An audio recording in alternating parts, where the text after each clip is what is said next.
What's good? My name is Ian Edwards, and welcome to the Soccer Comic Rant. Thanks for listening on iTunes, Spotify, and Omni Studio, and wherever you're listening. Like and subscribe and leave a comment, drop some stars. Same thing with YouTube. If you're watching, like, comment, drop some. I don't think you can drop stars on YouTube, but do whatever is positive. If you like this podcast, tell some people. Like, we have some fun here. We learn some things as we're doing it ourselves. And you might, if you had any information we don't have, hit us with it. We're going to talk about Europa League, Mourinho, Sevilla. We're going to talk about piracy of football in England. We're going to talk about, what's his name? You just said it. Ange Postecoglou. Yes, him. He's going to possibly be Spurs coach. I would have said it just like that if I knew how to say it. So that, and what else? Piracy, we talked about that. We brought that up. We're going to talk about, what else did we, I can't remember. I'm blanking. The FA Cup final. FA Cup final this Saturday Cup final or Sunday. Preview coming up, yeah, and Fantasy League. We're going to round out the fantasy. So FA Cup is Saturday. So we're going to discuss if I'm going to be crying on Sunday when we do the Sunday podcast. We'll see. We'll see. And co-host this evening, Lee Hudson, stand-up comic from England, Southampton fan. How you doing, man? I'm good. I'm officially a fan of a championship team now. That's yeah, baby. Yeah, we're there. No, I'm good. It's 2 shows in London tonight. Rush back home through the roadworks, through some tube chaos, and yeah, I'm here. So looking forward to it. Thanks, appreciate that. You were in London, right? Yeah, it was tonight. Yeah, but I've been in before that. I was in a different city every night for 5 nights. All right, show off. Just getting out there, bro. Yeah, Nottingham, Manchester, Bristol, Cambridge, Southampton, all over. And then for when we record on Sunday, I'm going to be in Liverpool. So you'll see my budget hotel in the centre of Liverpool for that one. I'll make sure to pay attention and pick it apart 100%. That's it. And then I'm in Dublin on Monday as well. I'm doing a show with E-Man out there. So that, yeah, he's been on before. The kid that he's which E-Man? The kid that there was an E-Man that used to be at the Arsenal fan. Oh yeah, E-Man from Dublin. Oh shit, I should have hit him up. I should have got him on the pod as soon as Arsenal lost the thing, man. Damn, why didn't we think of this? We should have had him on. Oh man. Also should have had Coach, what's his name, on, but he doesn't brag that much. He's very reserved. Like, he doesn't believe in Arsenal until after he would never be cocky about Arsenal. Yeah, but we should have got E-Man and AJ on. Yeah, AJ, I tried to get him a few times later on when they weren't top of the league, but he was mysteriously busy all of a sudden. Couldn't make it. It's the same way Martin's been busy since about 2 months into the season. Since Conte gave that speech, Martin's been busy. That's it. Whereas my team is shit, but I front up. I'm here every time. Man, you're a soldier, bro. You don't give a damn. You're gangster. No, I mean, if I didn't come on every time Southampton had a bad result, I wouldn't come on. So hilarious. That's pretty funny. I also wanted to ask you. Well, one of the reasons why I brought up issues in London, and this has nothing to do with football, but it's like I was listening to the radio, which I don't listen to. And on the radio, they were talking about the LA radio station. They heard that LA is going to start introducing congestion charges, which I know you're familiar with in London, because there's so much pollution from the car traffic, and try to get rid of it. So it just reminded me of England. You know what I mean? Like congestion charges. Like, how long has congestion charges been a thing in England? Quite a while now, although the timings on it keep fluctuating. Like I remember sort of just after lockdown, they had like a crazy one that used to run until quite late at night. It didn't finish till like 10 p.m. But now it's a little bit more reasonable. So during the week, it's 7 a.m. till 6 p.m. So if I drive into the city for shows, I'm fine because I'm normally in after 6 p.m. The weekend, it's only midday till 6 p.m. So again, you can get around. Or like sometimes I'll park just outside the congestion charge zone and then I'll get on the tube and ride that the rest of the way. But there's another one called the ULEZ zone, which is like the ultra low emission zone. So you have to have a car that is under a certain amount of like exhaust emissions to drive in those areas, and that's stretching out to cover pretty much all of London soon. But my car qualifies, so I'm good. I can keep doing that. No, dope. Yeah, it's just they just keep figuring out a way how to keep charging people money, and yeah, man, that's just the world we live in. But let's get to football. I was watching most of this Europa League final, and it's a typical Mourinho game. But some of the things that I kind of want to bring up, about it was the cast of characters on the pitch, because there was a lot of familiar names on two teams that I don't watch in a final.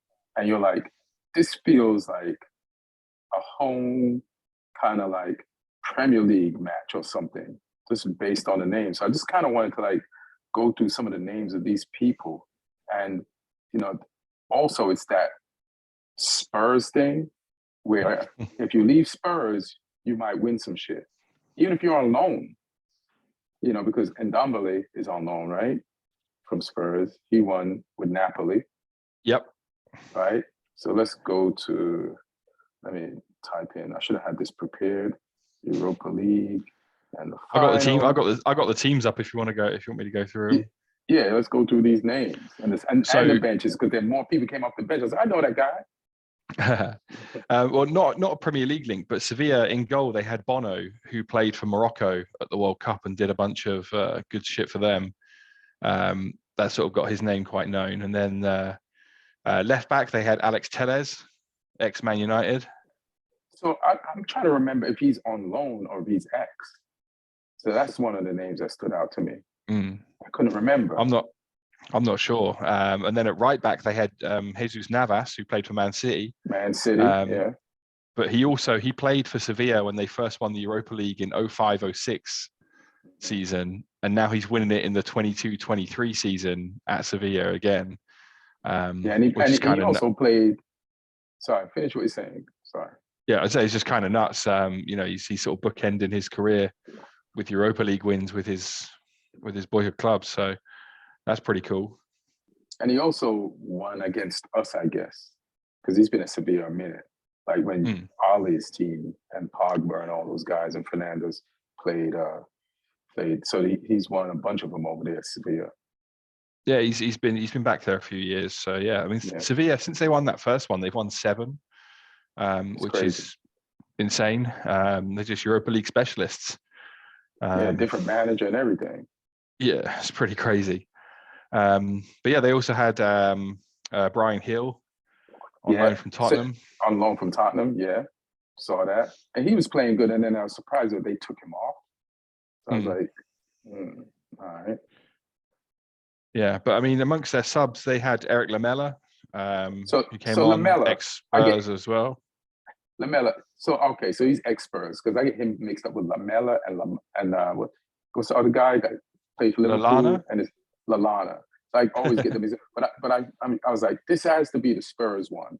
So that's another Spurs guys, because he plays for Sevilla, and Sevilla won on penalties, right?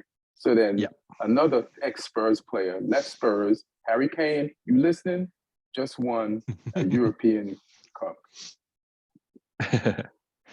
But even then, there was another couple of subs who had brief appearances in the Premier League. So there was Suso, used to play for Liverpool. Back in the day, didn't quite make it. And a guy called Kerem Rekic, who played for Man City for a little bit as well, but again, didn't really make it. And then a whole bag of people on the Roma team as well. I just want to throw in like names I recognize, like Rakitic, who left Barcelona. You know, he won something, and then you could go into the Roma list, because that's a lot of Man U. Yeah, there's a lot of Man U players on the same side of the pitch and on the opposite side of the pitch, like within varying degrees of each other. Like, including Mourinho as a coach for Roma. I was about to say, and in the dugout too. So Roma, they had in goal, they had Rui Patricio, ex-Wolves goalkeeper. Obviously, Chris Smalling, ex-United. Who's won that before? Yes. He won the conference before. And he won it with you, didn't he? He won it with Mourinho. Matic, obviously, had been with you guys, been with Chelsea. He was in there. Tammy Abraham, ex-Chelsea. And then on the bench, they had Wijnaldum, who came on. Who got in, saw him. So Liverpool was in the house. Yeah, ex-Liverpool. And I think that's it for Premier League representation within those teams. So, a whole load of players who've been in and around the Premier League, sort of upper and lower halves over the years. And it was a British ref as well. Who didn't manage to escape controversy. So what was... So Roma won in penalty. Roma lost in penalties in overtime. But what was Mourinho tripping about? I mean, there were so many decisions in the game that were sort of swinging back and forth. I think both teams tried to sort of claim there was a foul in the build-up for each of their goals. But I mean, also Roma benefited from some calls. So there was a penalty call when Ocampos went down under a challenge. He made a lot of it. And then the ref went back on the VAR and looked at it, and you could see the defender got a touch. So he ruled the penalty out. Even Mourinho for that wasn't happy. He's like, he needed VAR to get it right. It's like, but he got it right. That's why it's there. But I mean, it was just an ugly game to watch. Like every single decision, like the benches were clearing. Everyone was just jumping up and running onto the side of the field for, to shout at the officials. The players were surrounding the officials. It was pretty ugly to watch. And apparently the ball was only in play for 45% of the game, including extra time, which isn't many minutes at all. It's normally higher. It's normally a higher percentage than that. The amount is still quite long, because I think on a Premier League game, the average is something like 56 minutes out of the 90 the ball's in play for. But this one was low. It was just an ugly game of football. I mean, there were some nice bits. The Roma goal, question of whether it was a foul in the middle of the field, but when the guy won the ball, the through ball to Dybala was great. And then Dybala just showed his quality with the way he finished it. And then, Sevilla, obviously, they're back in the game. But it was, I mean, it's not surprising that a team with Mourinho in charge went to penalties with their game. It was the own goal got Sevilla back in it. Mancini, Ocampos tried to claim it. But and then, they had some chances in extra time, and I think Tammy missed a big one in front of goal where he couldn't quite get a clean hit on it. But to penalties, and then the controversy in the shootout as well. What was the controversy in the shootout? So Montiel, Argentinian defender for Sevilla, stepped up, and he had to. If he scores, Sevilla win. He's the player. And he was a sub, and he took the winning penalty for Argentina in the World Cup. Sorry. Yeah. So he's got some. He's got nerves of steel on him, but he takes the penalty. Patricio saves it, and then the VAR says that he moved off the line too quickly. So they make him retake it, and this time he scores. Sevilla win. And Mourinho was bitching about that as well. But it's like, even if they had allowed that penalty miss to stand, like they lost 4-1 on penalties. Roma only scored one penalty. It's like, if you lose 4-1 on a shootout, you didn't deserve to win that shootout. Like, I don't care if they make the opposition retake one. Your penalties were poor. I mean, and then obviously there's all the stuff. There's been videos online of Mourinho in the parking lot afterwards trying to confront the referee, calling him a disgrace, calling him a cheat, calling him all these things, in just true Mourinho fashion, obviously showing that he's a gracious loser. I kind of like that in a way about him. You know, it shows that he's still got the fire, he's still got the passion for this. And I think, you know, overall his spell at Roma has probably improved his standing in football. Obviously, he took a bit of a battering after the Spurs job. I mean, Spurs will bring anyone down. We've seen that. It's, you know, it's where managers go to die. It's just, it's the Premier League championship. That's it. It's a graveyard. If you got a good reputation, do you want to ruin it? Go to Spurs. Go to Spurs. So yeah, I mean, I think the Roma spell seems to have refreshed him a little bit. He always seemed quite happy in Italy when he was at Inter as well. He spoke about it, how, you know, he liked Italian football and, you know, he learned Italian pretty quickly. So he seems to have enjoyed himself at Roma, but it's not confirmed that he's leaving, I don't think yet, but everything he's saying sounds like he's leaving. There's rumors that he might go to PSG, which, I mean, you know, they're not going to get the nicest football, but he's also a guy who I don't think he'd have any problem managing the egos and the big names there. Obviously, Messi's confirmed today that he's definitely not going to stay. So that'd be one big name out the window, but he might have to deal with Mbappe, he might have to deal with Neymar, or if they, you know, sell Neymar, whoever they bring in, there'll be some big names in that team still. It's not going to suit Mbappe or the fans. They want offensive, attractive football.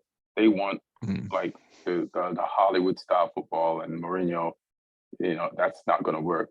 But the reason why Mourinho, listen, I get it. You lost a final. I don't think Mourinho's ever lost a final, and he's won this cup before.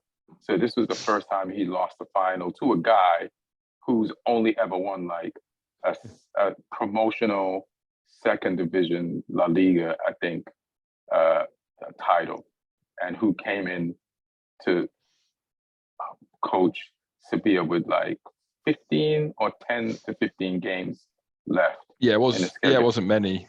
Yeah, he was like a short-term caretaker. Well, more than a caretaker, but not quite a permanent. You know what his job is normally doing? Like relegation battles. So not only did this relegation battle king, that, you know, La Liga's Sam Allardyce, who's not as overweight as Sam Allardyce and takes better care of himself, he outdid himself. He got, I think, Sevilla up to like 13th or like in a decent place, because when he got there, they were like hovering above the relegation zone. And then now they're in Champions League. They're the 5th team from La Liga to be in the Champions League. And that's what Mourinho was hoping to do. Like his team Roma finished out of the Champions League spot, but he's like sacrificed a lot of the season to try to get into the Champions League spot by this route, and it didn't pay off. So he's like extra pissed, and he's definitely going to be pointing fingers at everything except himself. But you should be pointing fingers at the 19 shots that Sevilla got off. You know, only 3 on goal. Like, I mean, to be fair, Roma had 11 shots on goal, 11 shots and 4 on goal. So they had less shots, but more on goal. But you should, if you wanted to win the game, shouldn't have given up 67% of the possession to Sevilla and made their pass accuracy 82%. You know what I mean? You just, he has one mode of playing, and that one mode of playing just didn't get him out of it this time. And I know he really loves Roma, and they really love him. And Roma fans are crazy. Just the way Dybala, like when he was announced, they fans went to the airport and escorted him to wherever they needed to be escorted to. So they just, like, it's on another level out there, like fandom. But yeah, Mourinho, you cannot. He's definitely, like, when you wake up in the morning, sometimes you set an intention. You know, sometimes you set an intention for your life. He sets an intention to win tournaments. Like, it's all about the tournament, you know. And you know, Sam Allardyce doesn't want to be known as a relegation guy. but Mourinho does want to be known as the guy who will win you a tournament. Like, the league almost means nothing. The league is too long of a tournament for Mourinho to like enjoy it. It's like, I'll focus on this. So, but it was one of those boring, exciting games. I wasn't mad at it. I was entertained because of all the antics of everybody and just the jeopardy to both sides and to the coaches and to the players. And they had like a lot of actors, people going down. And I'm glad that ref overturned that penalty. And like you said, hey man, you lost 4-1 on penalties. Even if they gave you that one, you probably still would have lost. So get off the refs back. But yeah, that was the Europa League. That's over. And should we talk about United versus City now, since we're talking about finals and United versus City in the FA Cup?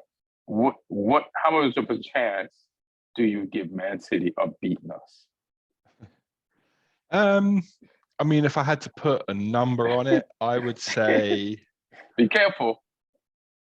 I would say if I was doing odds on it, I would say 70-30 in their favor right now. Mm-hmm. And like, that's no disrespect to you guys. You have a good team, but I think they've got that much quality on their team. I think because it's a final, you don't really see that many teams blow someone away in a final, and you have got, you've had time to get players fit. You've got a manager who is. Tell Marshall that. Well, there is that, but you've got a manager who is tactically smart enough to come up with a game plan as well. And you've taken points off City this season, so it's not completely inconceivable. Obviously, City, the way they've played recently, and with some of the players they've got, they have to be favourites. You can't get around that. But I would say, 70-30 in their favour. I'd give you a 30% chance of winning this game. I don't think it's completely out the realms of possibility. And I think for them, they've been chasing Champions League so hard. I think they're going to be. They got one eye on that. Whereas for you, this is it. This is the end of your season. So your players can kind of give absolutely everything. Whereas I don't know if their players will be thinking about the Champions League as a priority. Maybe. They're professionals. They'll go out and do their job. But I think the FA Cup's a secondary priority. Obviously, getting the treble, it's a legacy move if you can do that. But I think Pep's a bit obsessed with winning the Champions League. So I don't know if that will be weighing on their minds. I think they want the treble. I think they want the treble. Like, if they have the choice to pick, but they're good enough to be like, we can win all three, and not like, it's just 2 games left in the season. I don't think they're going to be like, it's one or the other. They can give all to all. The only person they really can't afford to lose is probably Haaland. But yeah, I think they want to treble because like Pep hasn't won Champions League in a minute, and to win a treble by winning it would just be worth the agony of not winning it for so long. And I do give them the upper hand. I'd give them more than 70% of a chance. It's just the only reason I give Man United a chance because it's football and anything can happen. It's also a derby. And then we have the extra incentive of they know the fans don't want Man City to win the treble. So I'm sure that's gotten to the players through the media, in interviews, or just on social media, or just somehow from the fans or from the fan groups that are now part of the media. So, we'll see. Like you said, Ten Hag is a very capable guy, and we did beat Man City at our ground. They destroyed us on theirs, but this is at Wembley. This is neutral, and I know our fans will be there, and they'll be singing like it's home, and to empower our team to have the energy. But when we beat City, we didn't beat them when they were at the level that they're at now. So it's gonna be tough. It's just gonna be really tough for Man United to beat City. But it's football and anything can happen. And I'm not saying much. I just have to watch it and see what happens. Martial is injured, and this injury just reminds me of the entire season. And when I think about the job Ten Hag has done, we finished third on our main 9. So we lost 2 nines. If you want to go back, we lost possibly 3 nines. We lost Mason Greenwood to whatever shenanigans he got himself in. I'm not taking that lightly. We lost Marshall, I would say intermittently, but it was more than intermittently, all season. And then we lost Ronaldo. And we finished third. And it's like, I don't think that's even been factored in to like how good Ten Hag has done. Somehow, like he had to work around like multiple injury issues, you know, and red cards of other people and injuries of other people. And, you know, kudos to the entire team for just, you know, getting us to where we're at now in this final. So I'm going to watch Shook on Saturday and see what happens, bro. Like you say, like City are just, they're in this crazy form at the back end of the season. And I think it all started when we beat them in the Carabao Cup to end them there. Because I think, you know, Pep sat those players down and he went, you guys just lost to fucking Nathan Jones. What the fuck's going on? Like if you do that again, you're all gone in the summer. I reckon he said something like that. Like Nathan fucking Jones just beat you. What the fuck? And then they probably haven't lost a game since, other than the final day of the season when they just phoned it in against Brentford. Right. It's funny. Nathan Jones. I did want to talk about this. So I did like a mini deep dive on Luton because of their pitch, and then I watched some mini documentaries of just about like them going to non-league, coming back up, and then going into administration and getting deducted points like season after season, and then going back down, and then coming back up, and then like the 2 Nathan Jones errors, and then him leaving to go to, where did he leave to go to? He went to Stoke. He went to Stoke the first time. Yeah, and then, you know, them having to hire the Watford coach who got fired, but is like, Watford is like their enemy, you know, and this guy finally got them to the promised land. And what their budget is, the season before this, you know what their budget was the season before this season? 0. Oh yeah, they didn't spend anything. This season they spent some money, but the season before is 0. So yeah, they use free transfers and loans a lot. Yeah, that's what they do. Yeah, so free transfers and loans, and it's a pretty amazing job. They have a 10,500 seat stadium that looks like shit, like, and that's a compliment. You know what I mean? And it's just a part of their character, and it's beautiful, and I've already decided I'm gonna be rooting for this team. Fam. It's you can have your side piece teams. You know, Luton. This is like, I know, it's just like I like this story. You know, I like these people. Yeah. And then there's that one player, I forgot his name, who's been with Ruddock. them. Yeah, sounds like that's the name. You know the guy I'm talking about, he was with them, and he's going to be the first player to play is it non-conference? Yeah, from non-league, from the Conference League or National League as it's now called, all the way through to the Premier League with one club. Right. No one's ever done that before. What about Vardy? Vardy wasn't when he was with Leicester, they didn't go that far, or he was with different clubs? No.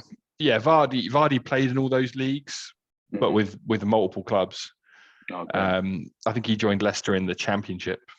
So yeah, he'd been around some other places, but yeah, Pelly, Ruddock, and Panzer, I think it is. He's been there like all the way through. I remember watching. I had to go scout Luton when Nathan Jones was in charge. They were playing Oxford in a League 2 game.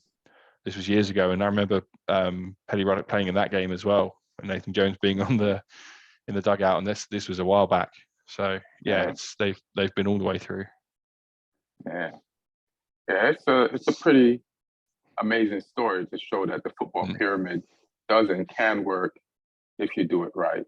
And like their stadium is not Premier League ready. So right now they're putting in the floodlights and they're fixing like where the cameras can go so it can be like shown. Like it can be. It's not even. It doesn't even have the camera stands that a Premier League club would have so that they could broadcast the game. So they're fixing that. And I forgot there's just one other thing that they have to fix. They've got to spend £10 million just to fix up the stadium, which is kind of nothing compared to like how much do you get as a championship team if you finish where they finish like per year? If you come up, just the TV money and the parachute payments, if they went straight back down, they get parachute payments. I think all in all, it's worth like 100 something million, like 120 million or something, or 150 million. And that's just for 1 year, because if they go down, they get 2 or 3 more years of that, or close. Yeah, they get the parachute. Yeah, they get the parachute payments. So, yeah, I'll be rooting for them as well, because I think they'll be. There's been some small teams that have come up before, like Bournemouth have got quite a small ground. But I think Luton will be the ultimate Premier League underdogs in terms of the size of the club, the history of the club. They've not been at this level before. There's some clubs who come up and they've done it before. Like I say, I think Bournemouth are probably the closest thing we've had, but I think Luton will be the ultimate underdogs. Be interesting to see how many of that squad they keep. It's a manager who he was managing in League Two last season. He won League Two with a team called Forest Green. Who went up to League One, and then he jumped ship to Watford for the chance of a better job, and then obviously that went south, and he joined them. So last season he was in League Two, and now he's going to be in the Premier League. So it's like I say, there's underdog stories all round on this one.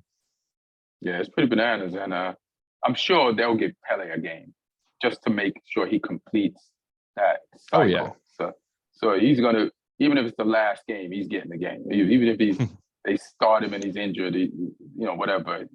I don't know like where he is like as far as a starter on their depth chart. Like, he started the playoff final. He's okay.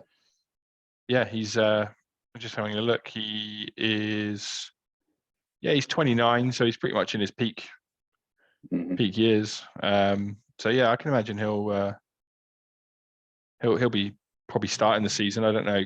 Like I say, it depends how many players they go by. I don't know if they're going to do a Nottingham Forest and go sign 500 players. I think though, given the ethos of the club, they're probably not going to want to spend all of that money they're making from being in the Premier League. They probably want to be smart with it in case they need to reinvest over the long term. I think they're building a new stadium as well. They're going to replace the stadium eventually, but not for another few years. Yeah, they have plans, and they've been had them for a minute, but no ground has been broken. They say like 2024 or something. Yeah, exactly. So it's I don't think they'll be going crazy. I don't think they'll be doing a Forest and signing all those players. So I think a lot of the existing players will get a chance to prove themselves as Premier League players, but I'm sure they'll buy a handful, but I can't see them being the sort of club that would completely overhaul like Fulham did one season when they came up in the past and got relegated, and like Forest did this season, which just about paid off for them in the end. But it's a risky move signing that many players, and they were kind of looking fucked for a few months, but turned it around. So it'd be interesting to see how it goes for them. Yeah, they did it. They made it happen. Happy for Bournemouth, but sorry, Bournemouth. I'm now Luton is my side piece team. So move over. The new, the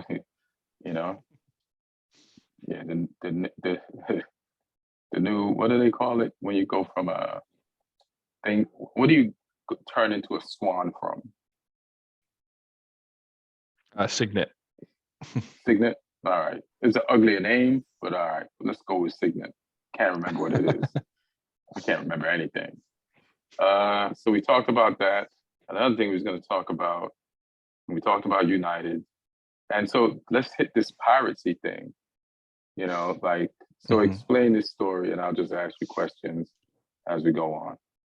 Yeah, there's some group of guys who've been arrested and prosecuted for selling people cut price illegal streaming subscriptions for mainly for Premier League football and other football, and yeah, they've clamped down pretty hard on it. I think they've been given some pretty lengthy prison sentences. I can't remember the exact terms, but yeah, it seemed pretty harsh. They claim these guys have made something like £7 million or something from these illegal things. And I'm conflicted on it because obviously it's breaking the law, but at the same time, football's fucking expensive in this country if you want to watch it on TV, because it's not all centralized in one place. Right. Because like in the US, I think if you've got NBC, is it NBC? Yeah. Peacock? Yeah. So I have, like, I could get terrestrial TV, which has NBC on it, right? But then NBC doesn't show, they'll show like the main game on Saturday or the main game on Sunday. Yeah. Like if a Liverpool is playing a Chelsea or something, right? So that would be free. So then I have to pay like $60 something a month, which is basically the price of basic cable to get USA, where they really show a lot of the games on. So USA is on basic cable, and I pay for basic cable by having YouTube TV, because YouTube TV is basically basic cable. So then I used to be able to see all the games, like up until 2 years ago, for $69. But I used to be able to see other shit with that too, like a bunch of other channels on, because NBC owns a lot of the channels on basic cable. So then they would just spread the games out. You could watch any game you wanted, sometimes 2 at a time. And if you had the capability, 3 at a time. Then all of a sudden, everybody has a streamer. So NBC said, we got to have a streamer. And we have Peacock. And then they started putting some of the games on Peacock. So then to see the games that they put on Peacock, I have to pay for Peacock. Peacock is like $4.99 or $6.99 a month. So now I have to pay for that. But then ESPN, so then that's so it's like $70 a month for all the Premier League. You know what I mean? And then, but with the basic cable, I'll also get some Champions League games and some games from like the Bundesliga and stuff like that. Like I can get games from other channels. Like ESPN owns Bundesliga and they own La Liga, and sometimes they'll show those games on basic cable, because ESPN is a basic cable, but they have ESPN Plus, where they'll really put some stuff that they know you want to see. So I have to pay for that too. But I still feel like it used to be way cheaper and easier to access, but it's getting up there. Just like now that I'm talking to you, I'm realizing this shit is expensive. So I don't know if these guys were criminals or if they were doing the Lord's work. They're basically Robin Hood. They were stealing from the rich and giving to themselves and giving to the poor. You know what I mean? The way that they was doing it. Because they were definitely helping some fans out. Yeah. And it's like, and also, they're going to go to jail. Yeah. And like I said, the other thing we got here is the 3 p.m. blackout. So any of the 3 p.m. games in this country, you can't watch them live, even if you're paying like this crazy money. I think it was a rule that was brought in to sort of protect live, like to make sure people go to the games. But it's like, Premier League games, people are going to go to them, regardless of whether it's shown or not. But yeah, it's similar here in that like you need Sky Sports for some games, you need BT Sport for some games, you need fucking Amazon Prime for some games. Like they get a few rounds of fixtures as well. So you got to have all these things. And there's a cost of living crisis right now in this country where, everything's costing more. Electricity is costing more. Gas is costing more. Food's costing more. So a lot of people can't be affording multiple subscriptions to watch football when you can't even watch the main 3 p.m. games live either. And I can see why people choose to go down that route. It's not legal, but it makes sense to some people to do that. So I think if they just made things a bit more accessible, the thing is though, like things never get walked back in price.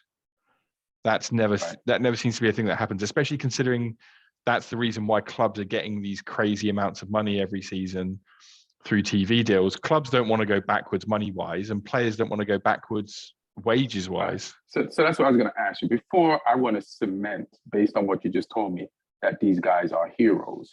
You know what I mean? And, they're going to be heroes in jail. Besides that, like, so this is what the Simon Jordan was saying. It said players get 95% of the money that the teams get from the football package, and that the players would have to, like,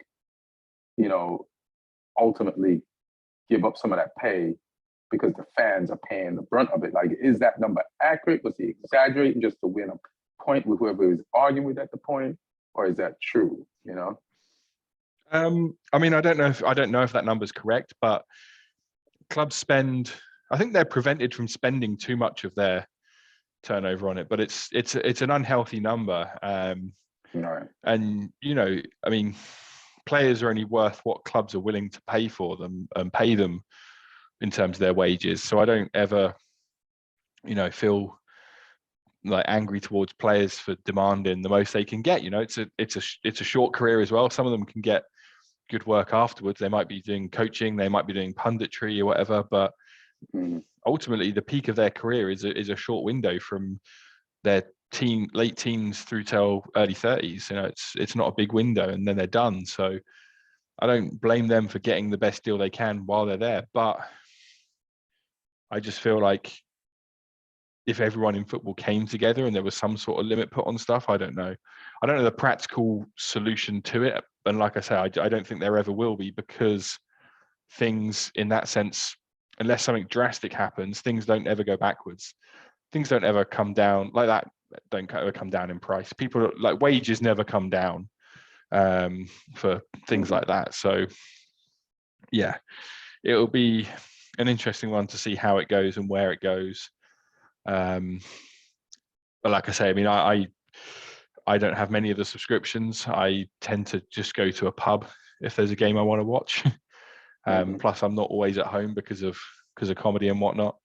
So I'll try and see games when I'm out, and if I don't see when I'm out, for free you can just watch the highlights on Match of the Day or on the online on Sky Sports and stuff. So yeah, you can watch. You can catch up on stuff without having to pay for it, which is nice.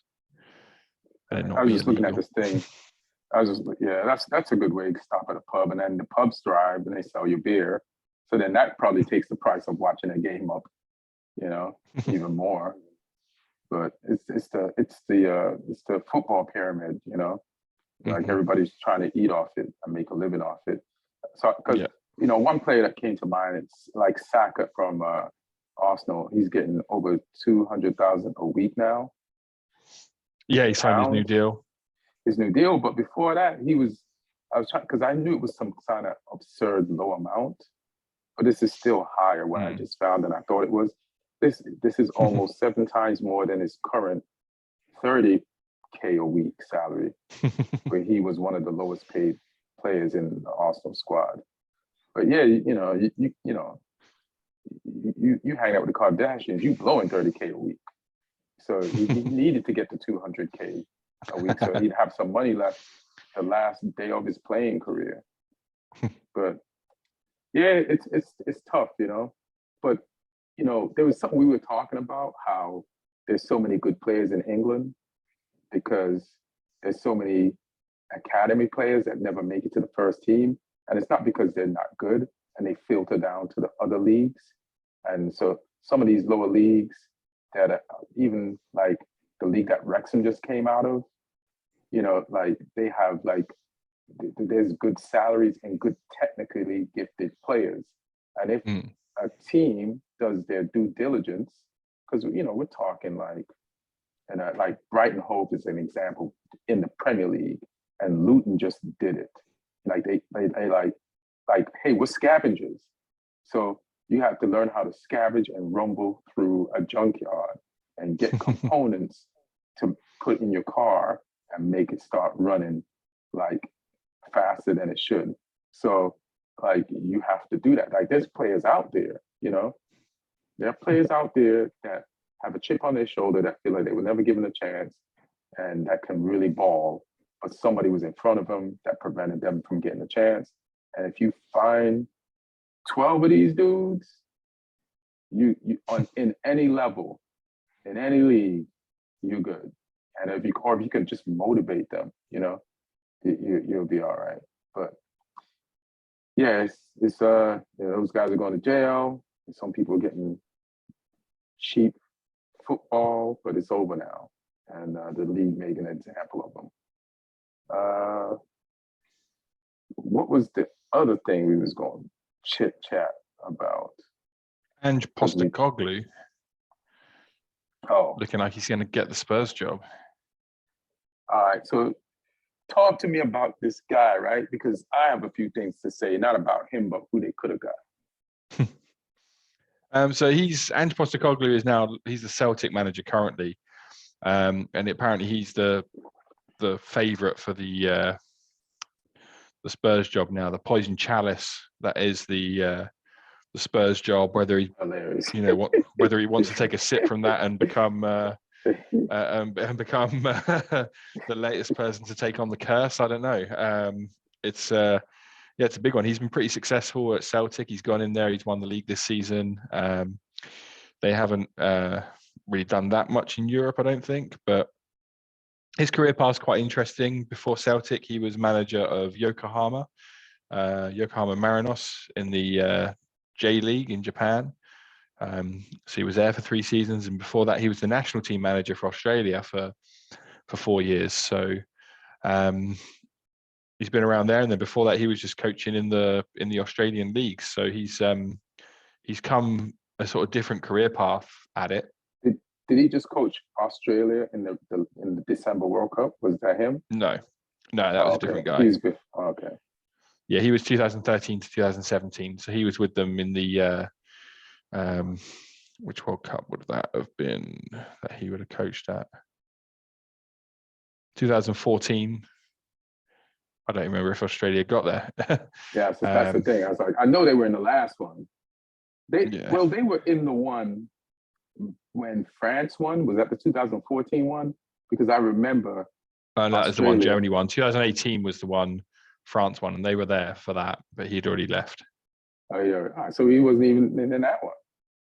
So I don't know if he was any good or not as an Australian. That was going to be my reference to tell you if he was good or not back then. So he's always been like a highly rated coach. His teams play interesting football, like the sort of quick possession and pressing and stuff. So he likes to keep the ball, but he's an interesting one because I remember he sort of didn't have it all his own way when he first came to Celtic. And he had a few tetchy press conferences. So he's a sort of manager who can get angry in press conferences, which doesn't bode well for taking the Spurs job, given that it was a tetchy press conference that essentially cost Conte his job. Hilarious. So yeah, who knows? Maybe he'll come in and he'll suit Spurs as a club, because maybe they'll break him and push him into a press conference meltdown. Who knows? I mean, if they wanted that, they could have just gone for my friend Nathan Jones, because he'll do that too and claim he's the best manager in Europe. But no, I mean, I like Postecoglou. I like the football his teams play. Like I say, it's attractive football. He wants to keep the ball. He wants to press. So yeah, I mean, we'll see how he does if he does get the job. But he's a smart guy. Maybe he'll do some due diligence and realise that it's better off staying with Celtic, where he can win trophies still. He's just won a trophy with them. Is he ready to stop winning trophies and join Spurs? Who knows? He's in the Champions League with Celtic. Yeah. From what I see. Yeah. What you gonna call it? Like, so listen, Spurs. Now, let me ask you this. What team in Scotland did Brendan Rodgers coach? Was it Celtic or Rangers? I mix it up. He was Celtic. Gerrard was Rangers. Right. So he was Celtic, and he won 2 trebles with Celtics and almost won a third. Right. Yeah. Right. He won a lot of shit out there. Yeah, he won a lot of shit out there.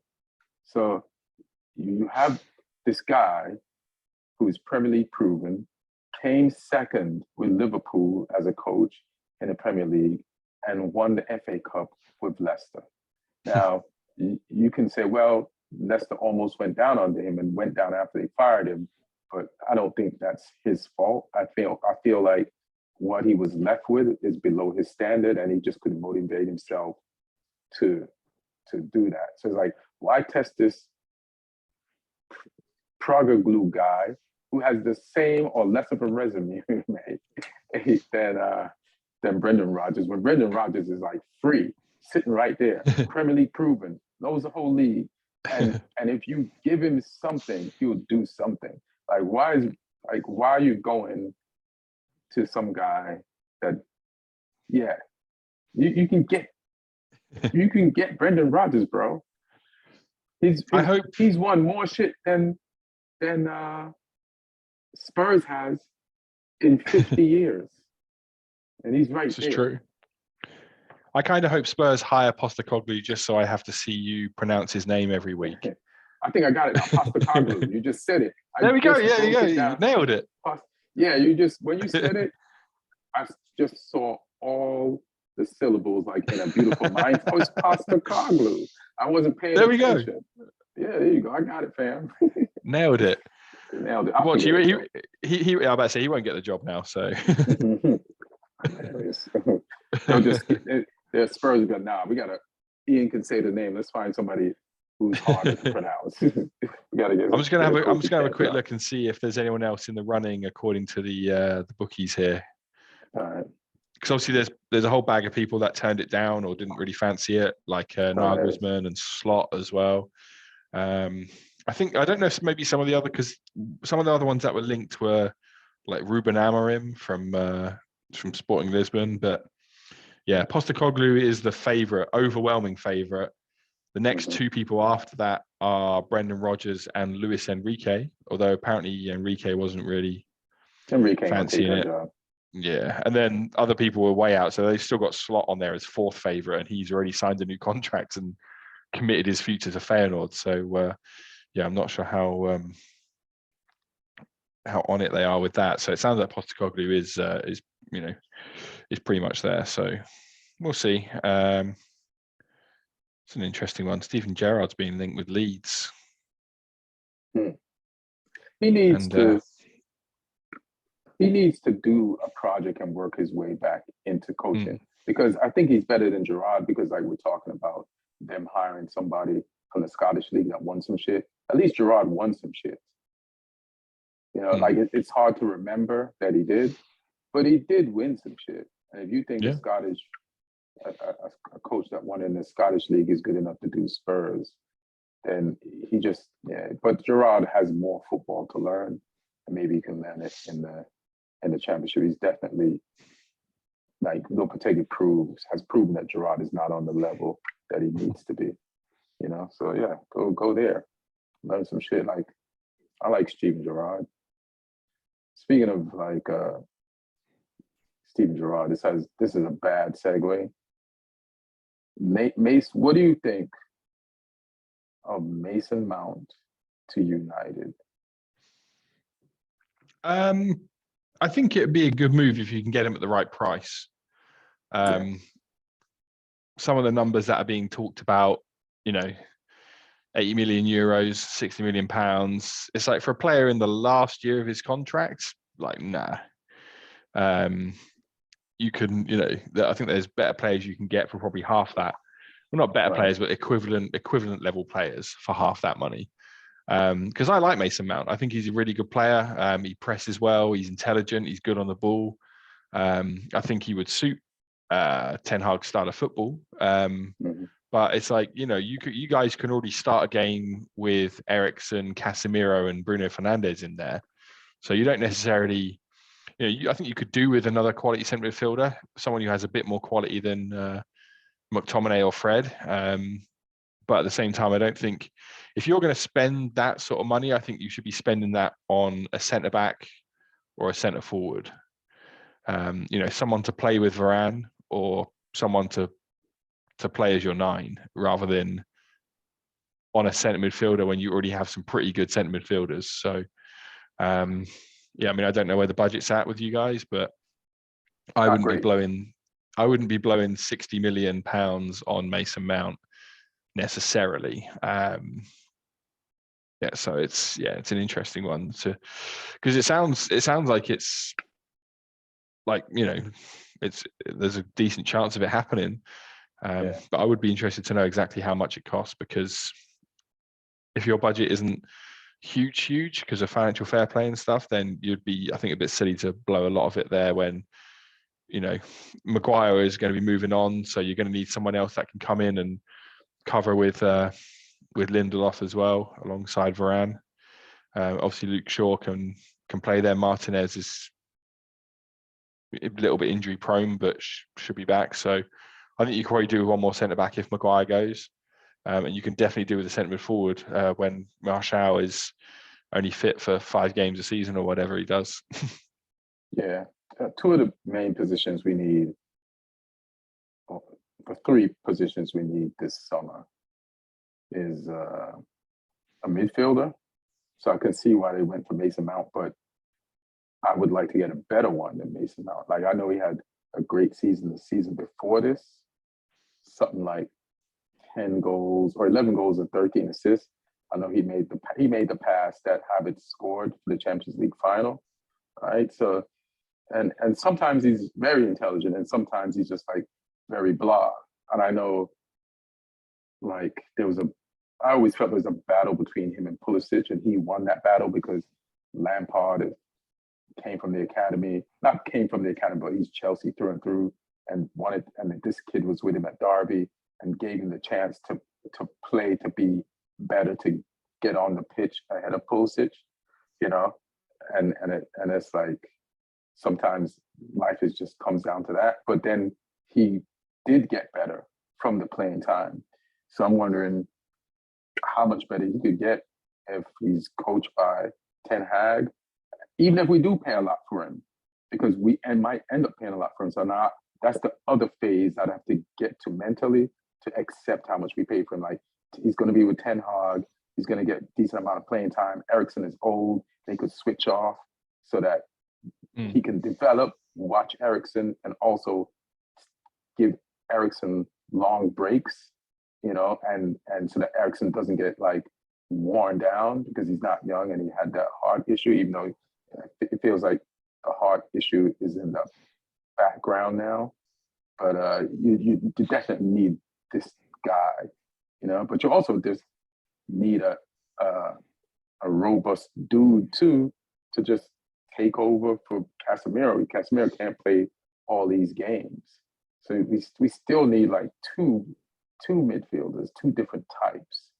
But he could definitely fit one of the roles, even though that's not normally his position. But I think that was a part of the issue with Mason Mount. Like, he shouldn't have been like up as far the pitch as where Grealish was. And that's where, even though he did score sometimes, what was he with Chelsea, 10? Or it seemed like he was like on the left.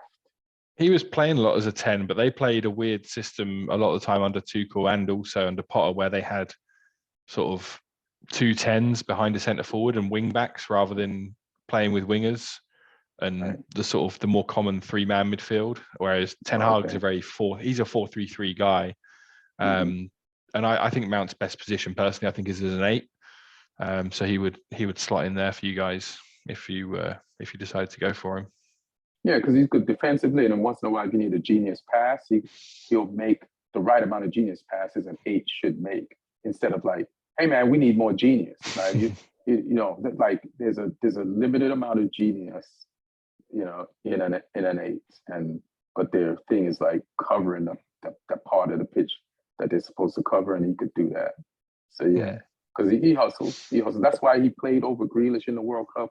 And when Southgate was being cautious, he'll come back, he'll cover, and that's what So that's why Southgate plays him, because Southgate has like a Mourinho mentality sometimes. Mhm. So That yeah. Go ahead. As I said, that Chelsea midfield is getting gutted as well, because it looks like Kovacic is going to go to Man City. So Kante, I think, is out of contract as well. It's could be interesting times for Poch as he tries to rebuild.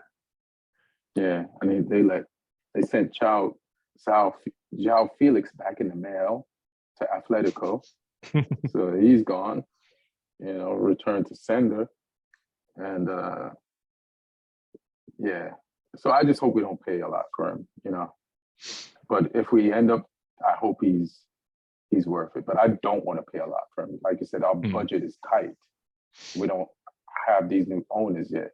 Like, how are they going to make this decision without the owners? But maybe that's a good thing that they like Ten Hag so much. They're like, we're going to try to pull this thing while it's happening, because we don't want what happened to us last transfer season happen to us, and we're like at least people are trying to do stuff when we don't even know who the owners are for this coach. So that's actually a really good sign. Whether the new owners know about this or they're a part of this, maybe they both agree that this is a good thing to do, as they both battle to get ownership of the club. So that's good. It's a good sign either way. And yeah, absolutely. So we'll see, but my fingers crossed we get him cheap. Any other transfers or anything you want to talk about? Heard rumors, shit going on. I mean, obviously Messi confirming that he's definitely leaving PSG. So, he confirmed. That's the question. Is he going to go back to Barca? Is he going to go into the retirement league in Saudi Arabia? One person who's almost certainly going out there is Karim Benzema, who announced that he's leaving Real Madrid. Looks like he's going to go to Al Ittihad, who just won the league with Nuno as manager. So he could be going to get coached by a Spurs reject out in Saudi Arabia, which sounds like fun. That's the annoying thing about with Benzema, though, is that I think, although obviously I think money will dictate his decision, I think he could have been a fun signing for someone in the Premier League, even for 1 season or 2 seasons. If he's in a team that creates chances, he's shown this season in the Champions League he's still a goal scorer. If there's balls in the box that he can get on the end of, he's going to score goals. So it would have been interesting if even if a club like United just got him in for a season, have that proper world-class goal scorer, or a Chelsea, crying out for a player like that for so long. He's getting a little bit older, but I think he would have been a fun signing for a season for someone. But it ain't going to happen. I think he's going to take the money. Take that money, yeah. I mean, this is a guy that was blackmailing his national teammate, and he was already rich. So then he'd be like, "Yeah, you mean I can get this money legally?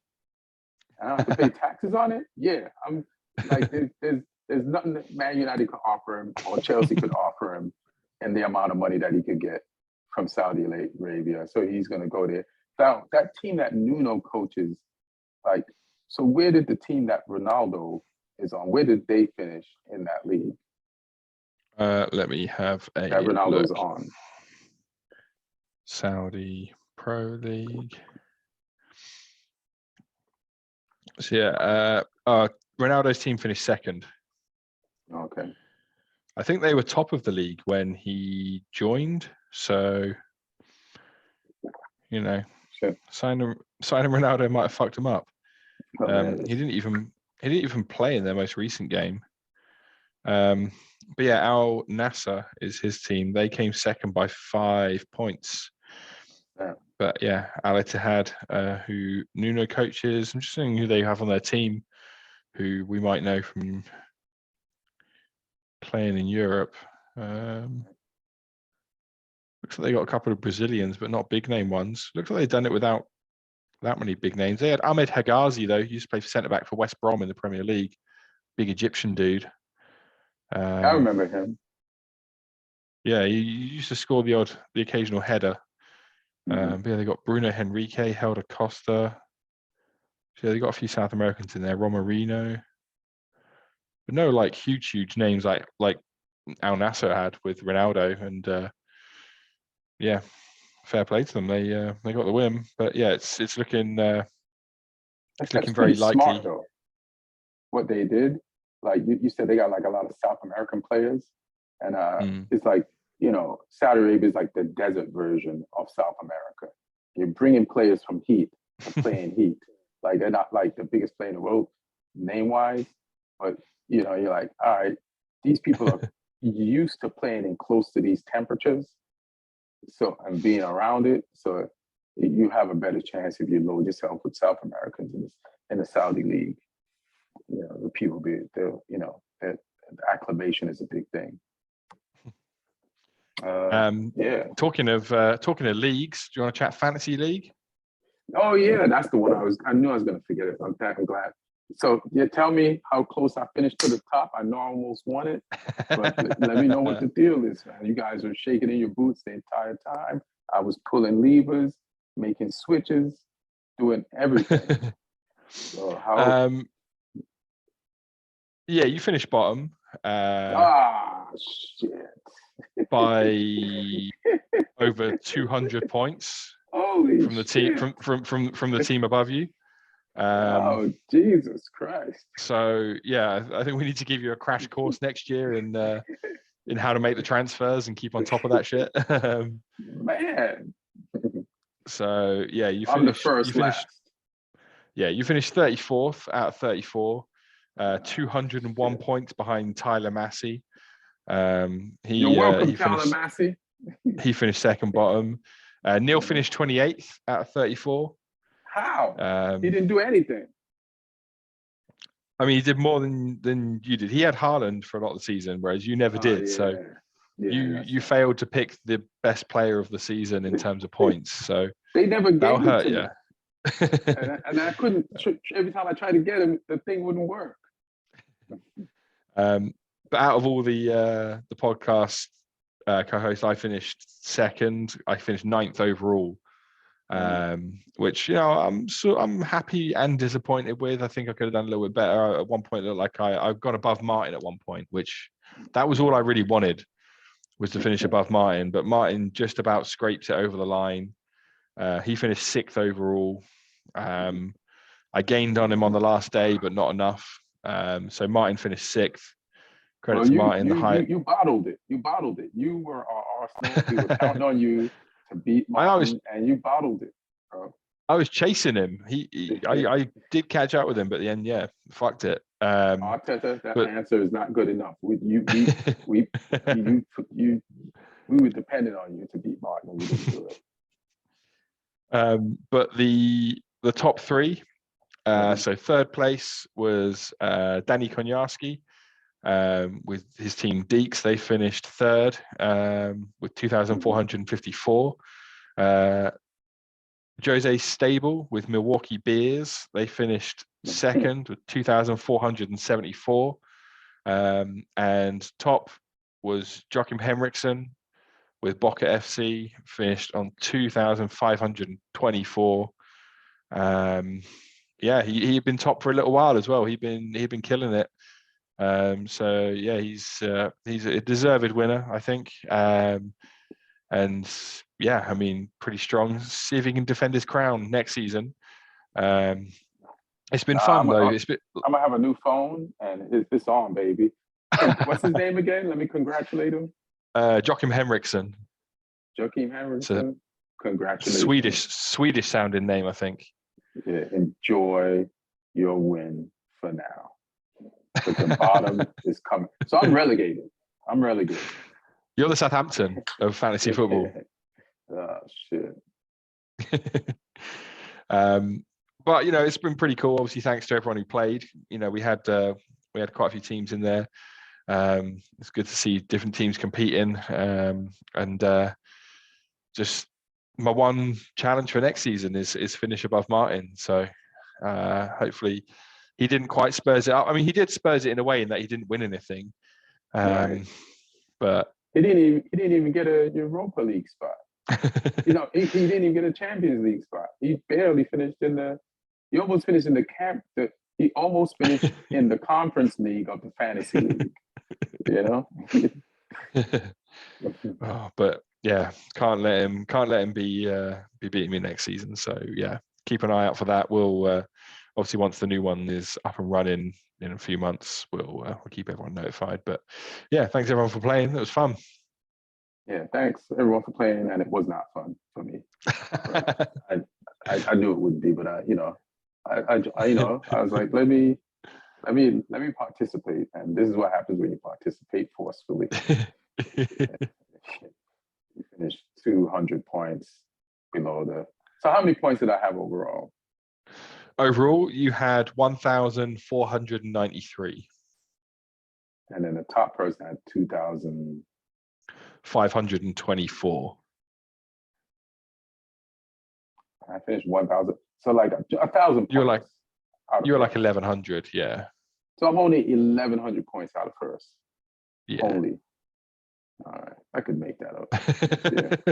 Yeah. He got almost twice as much. You know what? Let's just stop counting. Let's do that. I don't know why. Yeah, the numbers don't matter. Numbers don't matter, man. It's like the lack of effort that really counts in life. You know what I mean? And that's exactly what I did. Well, all right. Anything else that we needed to cover? I think that's it. No, I think that's pretty much it. Enjoy the FA Cup final as much as you can. Evil man. And yeah, I'll be podcasting from Liverpool on Sunday. So, cool. Like I say, you can see how cheap my hotel is. Sunday, I might go to Newport early in the morning and play football. Nice.